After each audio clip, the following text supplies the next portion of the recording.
All right, good afternoon, everyone. So I've gotten a few requests on how to draw the human face. So I'm going to show you how I do it, and it's basically things I've learned via trial and error, and we'll go from there. So most people, most humans, unless there's something wrong with you, like you're deformed or injured, and that causes deformity, have an oval head. Okay? So I always start with an oval. I'm not really worried about the preciseness of the oval.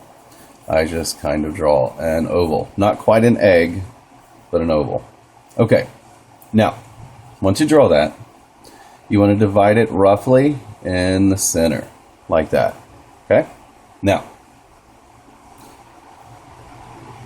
if you look at a head, the face, meaning the brow line, the eyes, start about at the 50% mark, or the center of the head.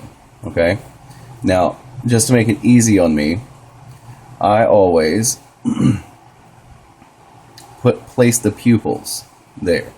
Now, people wonder, how do you get everything lined up the way it should be, so your dimensions aren't off? Well, there's another formula. There's a formula for that, so I'm going to show you.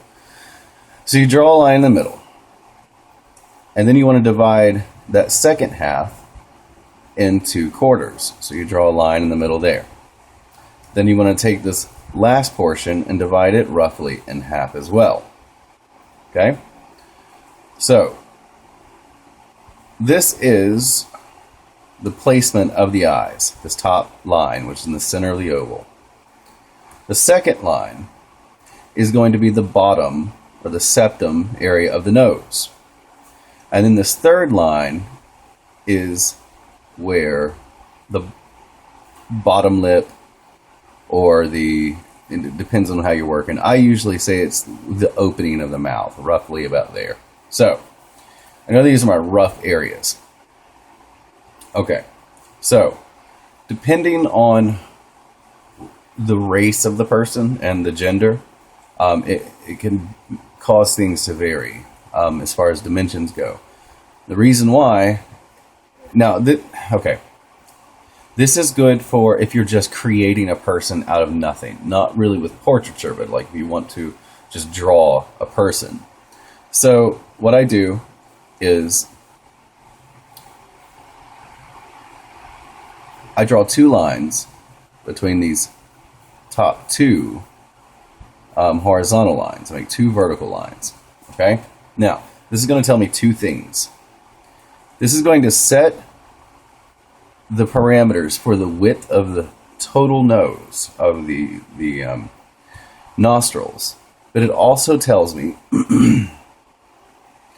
where the corners, the inside corners of the eyes will start, roughly. Okay? So that's how I get the dimensions of where I want my nose to be. Now, how do you keep your mouth from being too big in proportion to the face that you're making? Okay, so the corners of the human mouth line up with the pupils of the eyes. So if these are my pupils, I know that the mouth is going to be only as wide as the pupils on the face. Okay? Now, ears. I know I'm blowing through this, but really there isn't a lot of reason to go into it too much. Just this formula is perfect for creating the human face. So, on most people, the ears, in the bottom of the ears, line up perfectly with the bottom of the nose. So I know my ears are going to end here. Now, I'll go into more later, but the top of the ear lines up with the eyebrow. So it's going to go slightly above the line that you drew for the eyes. Okay? Now, this guy's head is really large. It's like Charlie Brown large. So, in a minute, I'm going to come back and clean that up. So this area right here is the face. These are the dimensions of where the face is going to be. Okay? This oval that I drew isn't important for the overall shape of the head that I'm creating. This just gives me my oval shape. So a little knowledge of anatomy goes a long way here, because then you want to start closing this in and making it work. And I will go into that with the second video on creating the human face. Thanks.